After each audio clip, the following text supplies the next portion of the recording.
नमस्कार दर्शकों, कैसे हैं सब आप। मैं हूं राज अग्रवाल और आप सभी का स्वागत है लेट हिंदुस्तान में। आज की खबर की शुरुआत करेंगे हम आज के पंचांग से। तो आज 12 अप्रैल 2024 को चैत्र माह के शुक्ल पक्ष की चतुर्थी तिथि है। इस तिथि पर रोहिणी नक्षत्र और सौभाग्य योग का संयोग रहता है। दिन के शुभ मुहूर्त की बात करें तो शुक्रवार को अभिजीत मुहूर्त 11:49 से लेकर 12:39 तक रहेगा। राहु काल की बात करें तो 10:41 से लेकर 12:14 तक रहने वाला है। चलिए खबरों की शुरुआत करते हैं आज की अहम खबर से। सबसे पहले हम बात करेंगे गृह मंत्री अमित शाह की, जो कि एमपी में मंडला में चुनावी रैली को संबोधित कर रहे थे। उन्होंने इंडी गठबंधन और कांग्रेस को आड़े हाथ लिया और कहा कि ये गठबंधन भ्रष्टाचारियों का जमघट है। और साथ ही साथ उन्होंने कहा कि आप सत्ता में कभी आ नहीं सकते, सत्ता में आने का सपना छोड़ दीजिए। और उन्होंने कहा कि कभी सत्ता में आए तो धारा 370 को हाथ मत लगाना। चलिए देखते हैं उन्होंने क्या कहा। भाई और बहनों, एक कांग्रेस पार्टी आज भी कहती है कि धारा 370 हटाकर क्या करना था।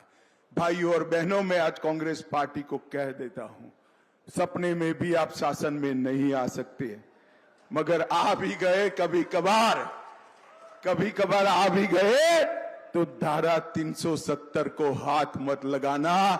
वो भारतीय जनता पार्टी के कार्यकर्ताओं का फैसला है। ये कश्मीर, इसको भारत से कोई छीन नहीं सकता। चलिए आगे चलते हैं अगली खबर। तो अगली खबर जो है कटनी से आ रही है। कटनी 11 अप्रैल आईएनएस मध्य प्रदेश के खजुराहो संसदीय सीट के लिए चुनाव प्रचार करने कटनी पहुंचे केंद्रीय गृह मंत्री अमित शाह। अमित शाह ने कांग्रेस पार्टी पर जमकर हमला बोला और कहा कि भाजपा उम्मीदवार और पार्टी के प्रदेश अध्यक्ष विष्णुदास शर्मा के समर्थन में चुनावी जनसभा को संबोधित करते हुए अमित शाह ने कहा कि कांग्रेस सरकार के कार्यकाल के दौरान 12 लाख करोड़ के घोटाले करने वालों को जेल जाना ही होगा। 2004 से 2014 तक 10 साल की यूपीए सरकार के शासनकाल में 12 लाख करोड़ का घोटाला और घपला हुआ है, जो कि बहुत बड़ा भ्रष्टाचार है। देखिए उन्होंने क्या कहा। कोल ब्लॉक का घोटाला किसने किया? जोर से बोलो, किसने किया? कॉमनवेल्थ का घोटाला किसने किया? 2G घोटाला किसने किया? शारदा चिटफंड किसने किया? सेबों की बिक्री का घोटाला किसने किया? आईएनएक्स मीडिया का घोटाला किसने किया? एयरसेल मिक्सिस का घोटाला किसने किया? अंतरिक्ष का घोटाला किसने किया? लैंड फॉर जॉब का घोटाला किसने किया? जम्मू कश्मीर क्रिकेट एसोसिएशन का घोटाला किसने किया? एम्ब्रायर डील का घोटाला किसने किया? ऑगस्टा वेस्टलैंड हेलीकॉप्टर का घोटाला किसने किया? ये 12 लाख करोड़ के घपले घोटाले करने वाली ये भ्रष्टाचारियों की जमात है। अब जेल में जा रहे हैं, छातियां पीट रहे हैं, हमें ये कर दिया, हमें वो कर दिया। मोदी जी ने 2014 में आने के पहले देश की जनता को वादा किया था, एक एक भ्रष्टाचारियों को चुन चुन कर जेल की सलाखों के पीछे भेजेंगे। चलिए आगे बात करते हैं अब राहुल गांधी की जनसभा की। तो कांग्रेस नेता राहुल गांधी ने गुरुवार को राजस्थान में एक सार्वजनिक रैली को संबोधित करते हुए एक महत्वपूर्ण चुनावी वादा किया। उन्होंने कहा कि अगर वे चुनाव जीतते हैं तो पार्टी देश के हर गरीब परिवार को महिला के खाते में 1 लाख रुपए ट्रांसफर करेगी। देखिए उन्होंने क्या कहा। देश में सबसे बड़ा मुद्दा कौन सा है? 90% लोग आपको कहेंगे पहले नंबर पे बेरोजगारी, दूसरे पे महंगाई। अगर आप गरीबी रेखा के नीचे हो, आपके बैंक अकाउंट में हर साल 1 लाख रुपया, 8,500 रुपया महीने का खटाखट खटाखट खटाखट खटाखट आता रहेगा।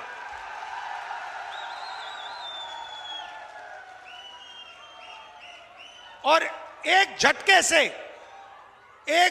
से हिंदुस्तान से हम गरीबी को मिटा देंगे। मजे की बात सुनिए, और उस दिन तक डालेगी जिस दिन तक आप गरीबी रेखा से निकल जाओगे। चलिए आगे और देखते हैं राहुल गांधी ने अनूपगढ़ राजस्थान की जनसभा में क्या कहा। यह लोकतंत्र और संविधान को बचाने वाला चुनाव है। यह पिछड़ों, दलितों और आदिवासी गरीब सामान्य वर्ग का चुनाव है। एक तरफ बीजेपी ने इलेक्ट्रल बॉन्ड के जरिए बड़े बड़े उद्योगपतियों से पैसा लिया, दूसरी तरफ कांग्रेस के बैंक खाते को फ्रीज कर दिया। यह चुनिंदा अरबपति और देश के गरीब जनता के बीच का चुनाव है। देखिए क्या कहा उन्होंने। ये चुनाव संविधान को और लोकतंत्र को बचाने वाला चुनाव है। ये चुनाव 90% वालों का चुनाव है, पिछड़ों का, दलितों का, आदिवासियों का, गरीब जनरल कास्ट का। एक तरफ अदानी जी और हिंदुस्तान के बड़े बड़े अरबपति, नेशनल मीडिया, पूरा का पूरा धन उनके हाथ में। कांग्रेस पार्टी के बैंक अकाउंट बंद कर दिए, इलेक्टोरल बॉन्ड से दबाव डालकर, हफ्तेबाजी कर बीजेपी ने हिंदुस्तान के बड़े बड़े उद्योगपतियों से पैसा लिया है। ये चुनाव गरीब और 22-25 अरबपतियों के बीच में चुनाव है। कांग्रेस पार्टी को जिताइए, हमारे यहां जो कैंडिडेट हैं उनको भारी बहुमत से जिताइए। चलिए आगे चलते हैं अगली खबर की ओर। तो आम आदमी पार्टी की दिल्ली सरकार के मंत्री आतिशी ने अपने चुनाव अभियान के लिए सड़कों पर निकली और घरों घरों में जाकर अरविंद केजरीवाल के लिए वोट मांगा और कहा कि इस गिरफ्तारी से दिल्ली के लोग गुस्से में हैं। ये गुस्सा ईवीएम पर दिखेगा। देखिए, सभी दिल्ली वालों को पता है कि अरविंद केजरीवाल जी को झूठे आरोप लगा के गिरफ्तार किया गया है। अरविंद केजरीवाल वो व्यक्ति हैं जिन्होंने दिल्ली वालों को फ्री बिजली दी है, फ्री पानी दिया है, बच्चों को अच्छा स्कूल दिया है, मोहल्ला क्लिनिक में फ्री इलाज दिया है। आज दिल्ली वालों में अरविंद केजरीवाल जी की गिरफ्तारी के खिलाफ बहुत गुस्सा है और ये गुस्सा चुनाव में दिखेगा। इस गुस्से का जो असर है वो जो ईवीएम पे दिखेगा, इस गुस्से का असर लोगों के वोट पे दिखेगा। लोग इस गिरफ्तारी का जवाब अपने वोट से देंगे। मैम, ये राजकुमार आनंद जी को इस्तीफा देना पड़ा, उस पर कुछ? देखिए, सबको पता है कि क्या हुआ। हमारी राजकुमार आनंद जी के साथ सहानुभूति है। उनके घर पे नवंबर में 23 घंटे की रेड हुई थी, बहुत दबाव में थे। हर आदमी संजय सिंह नहीं हो सकता, हर आदमी मनीष सिसोदिया नहीं हो सकता, हर आदमी सत्येंद्र जैन नहीं हो सकता जो इतनी मुश्किलों का सामना कर सके। अब चलते हैं अगली खबर की ओर, जो कि नरेंद्र मोदी की रैली से है। नरेंद्र मोदी की रैली उत्तराखंड में ही। देखिए उन्होंने क्या कहा। उन्होंने कहा कि प्रभु श्री राम की प्राण प्रतिष्ठा का निमंत्रण ठुकराने वाले को उत्तराखंड सहित देश की जनता इस चुनाव में कड़ा सबक सिखाने जा रही है। बहनों, कांग्रेस विकास और विरासत दोनों की विरोधी है। उत्तराखंड का कोई निवासी ये नहीं भूल सकता कि कांग्रेस ने प्रभु राम के अस्तित्व पर सवाल उठाए हैं।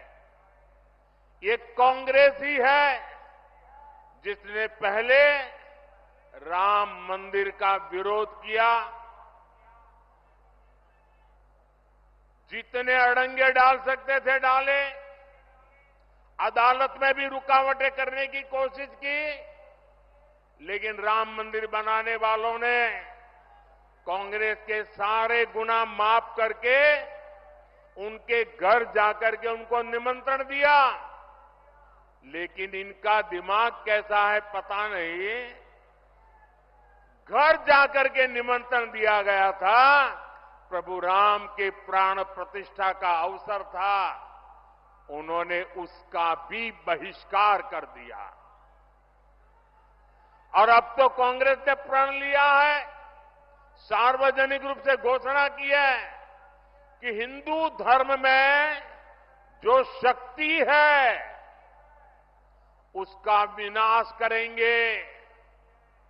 ये कांग्रेस शक्ति स्वरूपा मां धारी देवी, मां चंद्रबदनी, मां ज्वालपा देवी की शक्ति को खत्म करना चाहती है। अगली खबर भी प्रधानमंत्री नरेंद्र मोदी से आ रही है। प्रधानमंत्री नरेंद्र मोदी ने बुधवार को नागपुर लोकसभा क्षेत्र के उम्मीदवार नितिन गडकरी और रामटेक लोकसभा उम्मीदवार राजू परवे के समर्थन में चुनावी सभा में कहा कि इंडी नेता झूठ फैला रहे हैं और अगर मोदी सरकार में लौटे तो लोकतंत्र और संविधान खतरे में पड़ जाएगा। जब मैं राजनीति में आया हूँ ऐसा कोई चुनाव नहीं हुआ जब विपक्ष ने ऐसी कहानी सुनाई नहीं हो। साथियों, ये इंडी गठबंधन वाले पूरी ताकत से देश के लोगों को बांटने में जुटे हैं। वो जानते हैं कि देश के लोग एकजुट हो गए तो इंडी गठबंधन वालों की राजनीति खत्म हो जाएगी। इसलिए मैं महाराष्ट्र के लोगों से कहूंगा, देशवासियों से कहूंगा, एकजुट होकर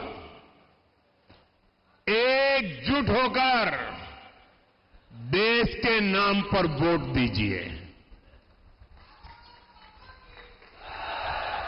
ये इंडी गठबंधन वाले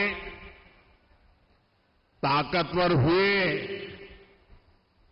तो देश को खंड खंड कर देंगे। एक बड़ी खबर सामने आ रही है। दिल्ली के सतर्कता निदेशालय ने जेल में बंद मुख्यमंत्री अरविंद केजरीवाल के निजी सचिव विभव कुमार की सेवाएं समाप्त कर दी है। विशेष सचिव सतर्कता YVJ राजशेखर ने उनके खिलाफ 2007 में एक मामले का हवाला देते हुए उन्हें हटाने का आदेश पारित किया है। ये एक बहुत बड़ा झटका है आम आदमी पार्टी के लिए। चलिए आगे बात करते हैं बड़ी और महत्वपूर्ण खबर जो कि बोर्ड ऑफ आंध्र प्रदेश से आ रही है। Board of intermediate examination BI Andhra Pradesh ने पुष्टि की है कि AP इंटर प्रथम और द्वितीय वर्ष के परिणाम आज 12 अप्रैल को सुबह 11 बजे घोषित किए जाएंगे। घोषित होने पर छात्र अपने स्कोर रिजल्ट BIE.AP.gov.in परीक्षा परिणाम पर देख सकते हैं तथा दूसरी साइट है AP.nic.in परीक्षा परिणाम BIE.AP.gov.in परिणाम APCFSS.in BIE.AP.gov.in और परिणाम gov.in पर इस AP इंटर की परीक्षाएं मार्च में आयोजित की गई थी। इस पर आप देख। दोस्तों अगली खबर के आगे बढ़ने से पहले मैं आपसे एक विनती करना चाहता हूं कि जिन किसी ने अभी तक हमारे चैनल को सब्सक्राइब नहीं किया तो सब्सक्राइब कर लीजिए और जो भाई अभी हमारे न्यूज चैनल को देख रहे हैं, न्यूज को देख रहे हैं, वो एक छोटा सा लाइक कर दीजिए और एक अपना कॉमेंट कर दीजिए क्योंकि आपका एक छोटा सा लाइक हमें आगे बढ़ने के लिए और प्रेरित करता है। तो चलते हैं अगली खबर की ओर। अगली खबर जो है हरियाणा से आ रही है। हरियाणा के महेंद्रगढ़ में स्कूल बस हादसे में 5 बच्चों की मौत हो गई है। इस हादसे के बाद कई सवाल उठ रहे हैं कि छुट्टी के दिन बस कैसे चल रही थी। इधर देश में आज ईद का जश्न मन रहा है लेकिन इस पर सियासत भी अब शुरू हो चुकी है। चलिए रुक करते हैं अगली खबर का। अगली खबर शराब नीति मामले में BRS की के कविता को CBI ने तिहाड़ जेल से गिरफ्तार कर लिया है। तेलंगाना के पूर्व मुख्यमंत्री के चंद्रशेखर राव की बेटी के कविता मनी लॉन्ड्रिंग मामले में फंसी है। चलिए आगे रुक करते हैं अगली खबर जो कि विशाखापट्टनम से आ रही है। विशाखापट्टनम वाइजैक सिटी पुलिस के विशेष सुरक्षा बल SPF के कार्यरत एक कांस्टेबल पलासा शंकर राव ने अपनी जान ले ली, जिसके परिणाम स्वरूप 11 अप्रैल 2024 गुरुवार की सुबह आत्महत्या का एक दुखद मामला सामने आया है। यह घटना कथित तौर पर द्वारका पुलिस स्टेशन में हुई। पुलिस अधिकारियों द्वारा इसकी पुष्टि की गई है कि राव ने ड्यूटी के दौरान अपने जीवन को समाप्त करने के लिए अपने सर्विस हथियार